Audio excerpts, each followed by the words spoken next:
अस्सलामुअलैकुम dear viewers, I am Altaf Hussain and you are welcome in social studies. आज का जो हमारा टॉपिक है वो है theory of bureaucracy by Max Weber. Max Weber ने जो ब्यूरोक्रेसी की थ्योरी पेश की उसको आज हम वसात के साथ एक्सप्लेनेशन के साथ देखेंगे कि उन्होंने अपनी थ्योरी ऑफ ब्यूरोक्रेसी में क्या क्या चीज़ें बयान की। तो स्टार्ट करते हैं अपना टॉपिक। बिस्मिल्लाहिर्रहमानिर्रहीम। सबसे पहले हमारे पास है कि ब्यूरोक्रेसी के बारे में उनका क्या नज़रिया था और उसकी थोड़ी सी डेफिनेशन जो है उसकी ब्यूरोक्रेसी असल में है क्या, उसकी डेफिनेशन को आज हम पहले पढ़ रहे हैं। तो Max Weber consider the bureaucracy to be the one of the best appearances of the rational organisations. Max Weber जो थे वो ब्यूरोक्रेसी को एक अच्छा तजर्बा समझते थे। जितनी भी एक अच्छी जो ऑर्गेनाइजेशंस हैं उनके लिए एक बेहतरीन, उनके दरमियान एक अच्छा तजुर्बा उसे समझते थे कि ये एक अच्छी चीज़ है, मतलब उसको एक पॉजिटिव वे में लेते थे कि इसकी जो फ़वाइद हैं उसको, जो इसकी इम्प्लीमेंटेशन है ये वाकई होनी चाहिए। तो इस चीज़ में से वो ब्यूरोक्रेसी में बारे में वो अपना ये नज़रिया रखते थे। उसके बाद हम थोड़ा सा देखते हैं इसकी डेफिनेशन कि ब्यूरोक्रेसी असल में है क्या। हायरार्चिकल अथॉरिटी। हायरार्ची को आगे हम मज़ीद वसाहत के साथ देखेंगे ना, उस टाइम हायरार्चिकल अथॉरिटी की समझ आएगी, लेकिन फिर भी एक थोड़ा सा जो पॉइंट है, हायरार्चिकल अथॉरिटी का मतलब ये होता है, स्ट्रक्चर ये होता है कि एक बड़ा ओहदेदार जिसके नीचे अंदर में छोटे ओहदेदारान काम कर रहे होते हैं, ये क्या होता है, हायरार्चिकल स्टेटस होता है, अथॉरिटी होती है कि जिसमें स्केल्स में डिवाइड, जिस तरह हमारे पास है कि कोई 9 स्केल का बंदा है, कोई 11 पे है, ठीक है, कोई 16 पे है, 17 पे है, 14 पे है। तो वो क्या है, वो एक दूसरे को जो स्केल्स हैं तो वो उनकी क्या है, असल में जो अथॉरिटी के बेसिस पे उन्हें स्केल में डिवाइड किया गया है। तो जो बड़े स्केल वाला बंदा होगा उसके पास हायर अथॉरिटी होगी और वो नीचे वाले को क्या करेगा, रेगुलेट करेगा, उन पर रूल चलाएगा। That operate under the certain rules. और ये जो स्ट्रक्चर है, हायरार्चिकल स्ट्रक्चर है, ये किस चीज़ के अंडर चलेगा, सर्टेन रूल्स के अंदर। जो बात मैंने हायरार्चिकल की तो उसमें वो जिस तरह उन पे ऑर्डर चलाएगा, उन पे जो बात उन्हें कहेगा, तो वो क्या होगी, कुछ खास रूल्स एंड रेगुलेशंस के अंदर and procedure to control the behaviour. और एक ख़ास रूल्स एंड रेगुलेशंस होंगे और एक ख़ास प्रोसेस होगा, प्रोसीजर होगा, जिसके तहत वो क्या कहेगा। एंड टू अचीव द, और ये सब कुछ होगा किसके लिए, कुछ ख़ास एंड्स हासिल करने के लिए, मतलब एक अच्छे नतीजे हासिल करने के लिए, ठीक है। इसकी हम थोड़ी सी मिसाल को समझते हैं। एक आजकल जितने भी, मतलब हर किसी को एक इदारे का तो हमें पता ही है कि हम एक कॉलेज में, एक यूनिवर्सिटी में जाते हैं तो वहाँ पे क्या है, एक हेड ऑफ डिपार्टमेंट है, एक हेड मास्टर है, एक प्रिंसिपल है, यानी ठीक है। वो क्या कर रहा होता है, वो नीचे टीचर्स को एक गाइडलाइन एक प्रोवाइड कर रहा होता है कि आपने ये करना है, वहाँ पे उन्होंने जाके क्लासेस लेनी है, ठीक है। टीचर्स जो होते हैं उनके लिए एक ऑफिस बॉय है, ठीक है, वो क्या करेगा, वो टीचर्स के लिए उनको जो चीज़ें हैं उनकी ज़रूरियात की वो उनके अंडर काम करेगा। स्वीपर है, वहाँ पे वो सफाई का काम करेगा, ठीक है।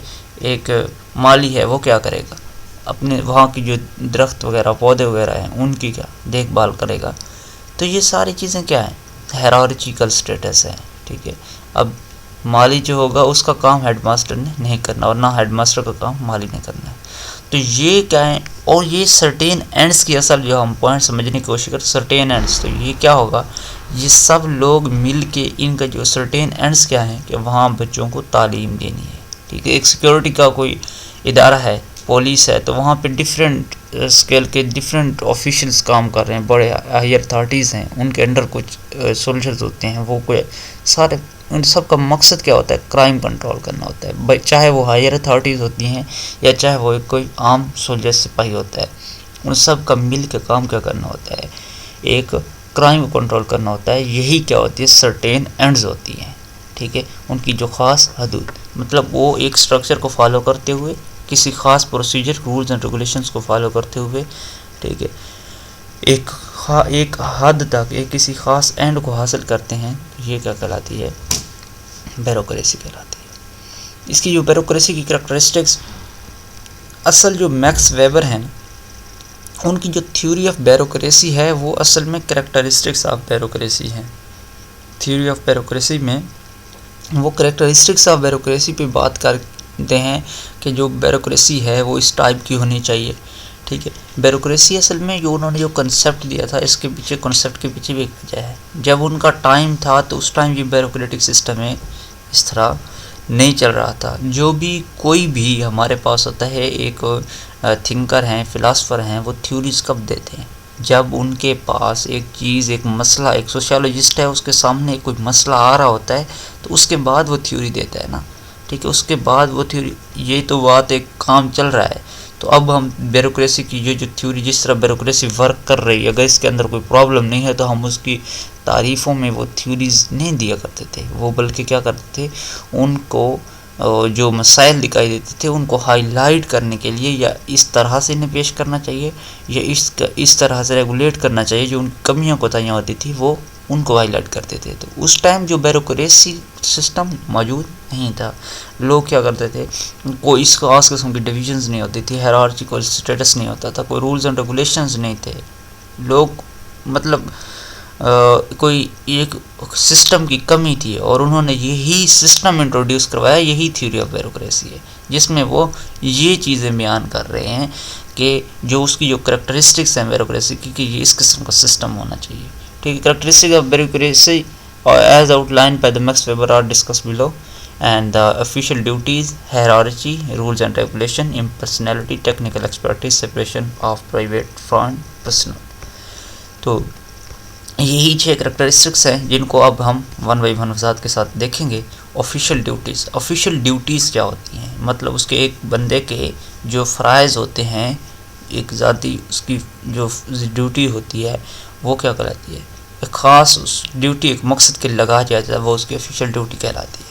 ठीक है, rules and regulations, activities and are distributed as the official duties with each officer having a clarified defined task. Official duties में क्या होता है कि हर ऑफिसर होता है, हर एक फर्द इंडिविजुअल जो होता है उसको ख़ास किस्म के डिफाइंड टास्क प्रोवाइड कर दिए जाते हैं। कम्प्लेक्स टास्क जो कम्प्लेक्स टास्क होते हैं उनको क्या कर दिया जाता है, छोटे टास्क में डिवाइड कर दिया जाता है। Specialised parts are responsibility are distributed, उन्हें डिस्ट्रीब्यूट कर दिया जाता है छोटे स्पेशलाइज और टास्क और रिस्पॉन्सिबिलिटीज में। ठीक है, इसकी हम मिसाल लेते हैं। हमारी एक स्टेट है, पाकिस्तान है, ठीक है, इंडिया है, एक स्टेट है ना। तो उस स्टेट में क्या होगा, वहाँ पे डिफरेंट टास्क हैं। एडमिनिस्ट्रेटिव के लिए एक अब मतलब पॉलिटिकल ऑर्डर है हमारा, वहाँ पे डिफरेंट हमारे पास जो मिनिस्टर्स होते हैं, वज़ीर होते हैं, तो वो हर शोबे के अलग वज़ीर वगैरह हैं। उसके साथ साथ हर जो चीज़ है, एक हमारे फॉरेन अफेयर्स के लिए अलग बंदा, पुलिस सर्विस है जो अंदरूनी हर जो प्रोविंस है उसके लिए अलग एक पुलिस सर्विस उनकी है। ठीक है, और उसके बाद स्टेट लेवल पे हमारी जो आर्मी होती है वो कंट्रोल करती है हमारा जो बॉर्डर वगैरह है, या कोई ऐसी क्रिटिकल सिचुएशन होती है तो मुल्क के अंदर भी उन्हें दखल अंदाजी करना पड़ती है। तो इस सिस्टम में क्या है, ऑफिशियल ड्यूटीज़ हैं, हर किसी की अपनी अपनी ड्यूटीज़ हैं। एक फ़ौजी है तो उसने ये काम क्रिमिनल को, एक मोहल्ले के किसी को, उसका काम नहीं है। ठीक है, फ़ौजी ने अपना बॉर्डर कवर करना है, आर्मी ने तो उन्होंने आर्मी ने बॉर्डर पे ही रहना है। तो वहाँ पे अंदर जो होंगे तो वो जो पुलिस है, ठीक है, अदर्स मतलब जो भी हैं सर्विसेज हैं, वो क्या फोर्सेस हैं, वो वहाँ पे अपनी जिम्मेदारियाँ सर अंजाम देंगे। ऑफिशियल ड्यूटीज़ की ये भी मिसाल ली जा सकती है। उसके अलावा हमने पीएन वाली मिसाल देखी, हेडमास्टर वाली, ठीक है, क्लर्क वाली। हर कोई एक भी मतलब हर किसी की अपने अपने फ़रज़ हैं जो एक इदारे के अंदर रहते हुए कर रहा है। एक यूनिवर्सिटी है, एक कॉलेज है, एक स्कूल है, तो वहाँ पे डिफरेंट ऑफिशियल्स हैं और वो अपनी अपनी ड्यूटीज़ सर अंजाम दे रहे हैं और एक सिस्टम को रन कर रहे हैं। तो ये ऑफिशियल ड्यूटीज़ होती है। ठीक है, हैरारची क्या है? हैरारची है एक स्टेटस की तकसीम, एक दर्जा बंदी। ठीक है, दर्जा बंदी किस तरह कि एक अपर स्केल वाला, नीचे स्केल, एक उससे नीचे वाला स्केल। ठीक है, एक head master, teacher, clerical staff, PN. ठीक है, इस तरह क्या होगा, स्वीपर वगैरह। तो ये क्या है, एक हायरार्ची है। सिस्टम को रन करने के लिए एक और हेड जो होगा फिर वो उसने क्या करना है, डीन फैकल्टी को, उसके बाद वो उसने वाइस चांसलर को, ये सारे इस तरह से एक रिस्पॉन्सिबल होंगे एक दूसरे के। ये हायरार्किकल स्टेटस है। The organisation follow a chain of command with every official being under a supervision of a higher one, जहाँ पे हर ऑफिशियल जो होता है वो क्या होता है, एक अपने से ऊपर वाले की सुपरविजन में होता है। Officials are responsible for supervising the lower officials, जो ऑफिशियल्स होते हैं, बड़े ऑफिसर्स होते हैं, वो अपने से छोटे वाले की सुपरविजन के रिस्पॉन्सिबल होते हैं, जिम्मेदार होते हैं eight themselves.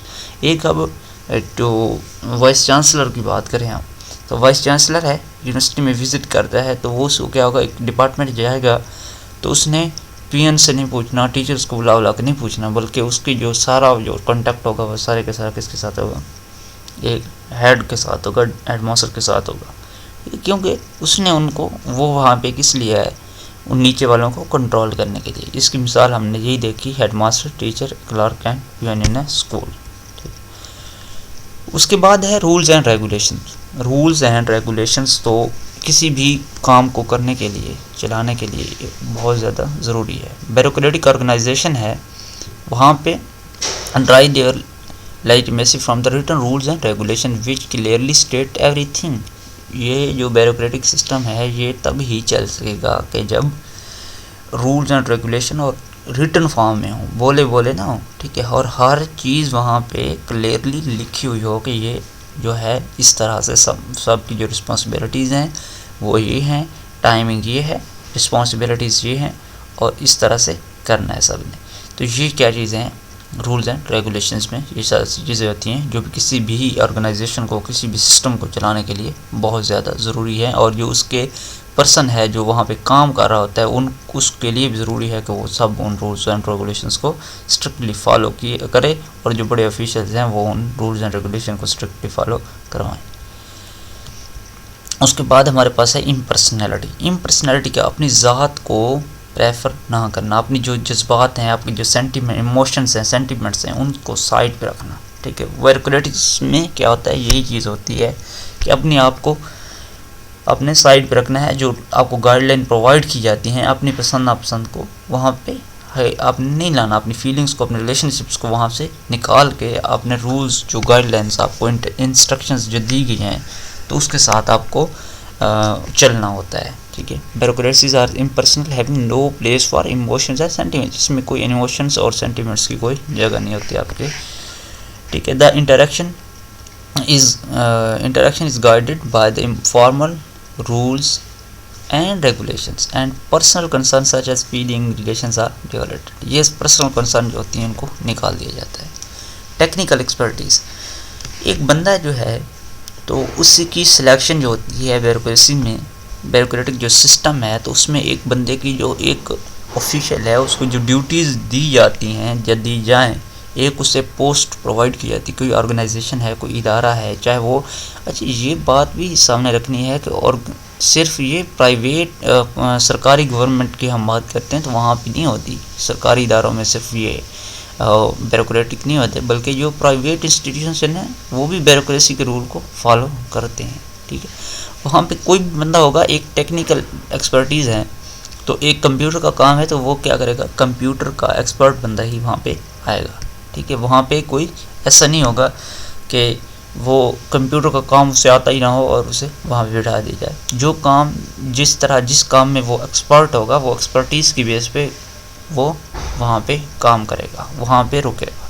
Officials are recruited on the basis of their technical knowledge and expertise. वो किस चीज़ की बुनियाद पर उन्हें रखा जाता है, टेक्निकल नॉलेज की और एक्सपर्टीज़ की बुनियाद पर वहाँ पर उन्हें रखा जाता है। An excessive emphasis on technical expertise simply marks the fundamental nature of such an organization that is efficiency, ठीक है। ये सारी चीज़ें क्या हैं, उनको बेहतर काम करने के लिए टेक्निकल बेसिस पे और एक्सपर्टीज़ की बुनियाद पर उन्हें वहाँ पे रखा जाता है। Separation of private and personal, यहाँ क्या कहती है ब्यूरोक्रेसी, क्या चीज़ सिखाती है कि एक इंसान की जो निजी ज़िंदगी है, ठीक है, वहाँ जो जहाँ पे वो काम कर रहा है उसकी जो पर्सनल ज़िंदगी से वहाँ, ठीक है, उससे जुदा करती है, वो उस एक शख्स की जो काम है, ठीक है, जो उसकी जिम्मेदारी है, उसको उसकी जो ज़ात से जुदा करना, ये इसका काम होता है। Weber held that the bureaucracies involve the separation of the private from the personal, whether it is any domain. The officer does not own part of the organization. वो कभी भी ये नहीं समझेंगे, कोई ऑफिसर्स हैं, ऑफिशियल्स हैं, वो ये नहीं होंगे कि वो खुद एक ऑर्गेनाइजेशन का, and neither use the organisation for his personal pursuit, वो अपनी जो ऑर्गेनाइजेशन है उनको अपनी ज़ाती मकासद के लिए इस्तेमाल नहीं कर सकते। कोई भी ऑर्गेनाइजेशन है, कोई भी तंजीम है, कोई भी इदारा है, तो उसको वो अपने ज़ाती मकासद के लिए इस्तेमाल नहीं कर सकते। जो उनकी चीज़ें हैं, जो भी कुछ है इदारे का, तो वो इदारे के अंदर इदारे की मकासद के लिए ही सिर्फ वो इस्तेमाल होगा, यूज़ होगा। तो यहाँ पे क्या करती है, प्राइवेट को पर्सनल से अलग करती है। Weber states bureaucracy segregates the official's activities as a some distinct from the sphere of the private life। ठीक है, ये क्या है, ब्यूरोक्रेसी असल में है क्या कि ये हम किसी चीज़ को, प्राइवेट लाइफ को, ऑफिशियल ड्यूटीज एक्टिविटी को प्राइवेट लाइफ से क्या करती है, जुदा करती है। ये क्या होता है, इसका काम होता है। ये हमारे पास थी करेक्टरिस्टिक्स ऑफ ब्यूरोक्रेसी, जो कि मैक्स वेबर ने दी कि ब्यूरोक्रेसी जो है इस टाइप की होनी चाहिए। ये थ्योरी ऑफ ब्यूरोक्रेसी का पार्ट थी। ठीक है, अब वो पॉइंट जो है अब उन्हें क्रिटिसिज्म देते हैं किस तरह से वो, अब यहाँ तक तो वो उन्हें बताते हैं कि इस तरह होनी चाहिए, इस तरह। तो वहाँ पे क्या करती है, यहाँ वो एक नेगेटिव पॉइंट भी, यार कि मेरी जो थ्योरी है तो ये किस हद तक एक अच्छी है, इसमें क्या खूबी हैं और क्या खामियां हैं। जो खामियां मेरी थ्योरी में रह गई हैं तो वो क्या है, मेरा जो मैंने एक मॉडल दिया है, ये मैक्स वेबर कह रहे हैं कि मैंने जो मॉडल दिया है तो उसमें कुछ खामियां भी हैं, ठीक है, जिसकी वजह से कुछ परेशानियां भी आएंगी। वहाँ की जो सिस्टम है उसको मुताबिक ये तो ना समझे कि ये एक आइडियल मॉडल है, लेकिन उसमें क्या कुछ खामियां भी हैं। तो वो किस तरह से उन चीज़ों को बयान करता है कि he criticized a red tapeism that often makes dealing with the bureaucracy difficult and tiresome। ठीक है, ये क्या करती है, इसमें ब्यूरोक्रेसी एक बंदे को के लिए मुश्किलात पैदा करती है, उसे थका देती है। He says, वो कहते हैं कि no machinery in the world functions so fastly as the apparatus of the man and more often so cheaply।